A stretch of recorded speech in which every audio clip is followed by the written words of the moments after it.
దయాకర్ గారు ఇంతసేపు మీ ఎంపీ ఎందుకంటే పార్లమెంట్లోనే రావాలి బీసీ రిజర్వేషన్ బిల్లు చట్టబద్ధత ఇవన్నీ కేంద్రం పరిధిలో అంశాలు పార్లమెంట్లో ఉన్నాయి కాబట్టి కిరణ్ గారు ఇంతసేపు మాట్లాడారు మాతో.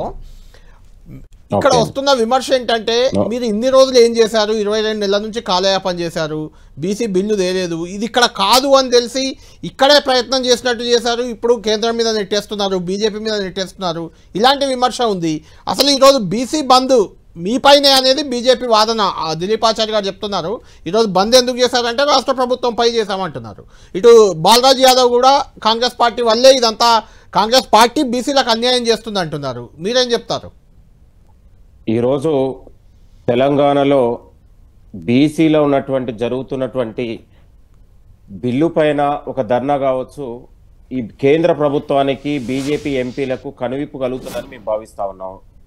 ఎందుకంటే ఇవాళ ఈ ధర్నాతోనైనా బీజేపీ కేంద్రానికి ఎంపీలకు కనువిప్పు కలిగి బీసీ బిల్లుకు వీళ్ళందరూ కూడా మళ్ళీ సహకరిస్తారని కూడా మేము భావిస్తా ఉన్నాం. ఎందుకంటే ఇవాళ ప్రధానంగా బీసీల బిల్లుకు శత్రువు ఎవరో తేలిపోయింది తెలంగాణ ప్రజలకు. ఇవాళ 4 నెలలుగా 2 బిల్లులు పంపిస్తే నిర్లక్ష్యం చేసి కనీసం చర్చ లేకుండా చేసి ఇవాళ మసిబూసి మారేడుగాయలు చేసింది బీజేపీ. దానికి వత్తాసు పలుకుతుంది బీఆర్ఎస్ పార్టీ.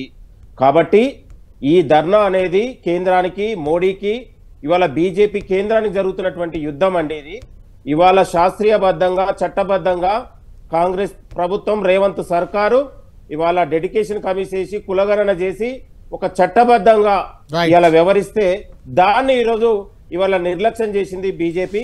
నేను అంటా ఉన్నాను, ఇవాళ లైవ్ లో ఉన్నటువంటి డిబేట్ లో ఉన్నటువంటి మిత్రులు కావచ్చు, పెద్దలు, ఉన్నటువంటి ఆర్ కృష్ణన్న కూడా మేము విజ్ఞప్తి చేస్తా ఉన్నాం. కృష్ణన్న, ఈ మొసలి కన్నీరు బీజేపీ మాటలకు, ఈ బీజేపీ వ్యతిరేకానికి అవసరం అవుతుంది. మీరు దమ్ముంటే బీజేపీ ఎంపీలు దీక్షకు దిగండి. ఈటల రాజేందర్ తో సహా, బండి సంజయ్ తో సహా, ఆర్ కృష్ణన్నతో సహా ఢిల్లీలో దీక్ష చేయండి. రాత్రికి రాత్రే బీసీలపై చర్చ ఎందుకు జరగదో చూద్దాం. బీజేపీ నేనేమంటున్నా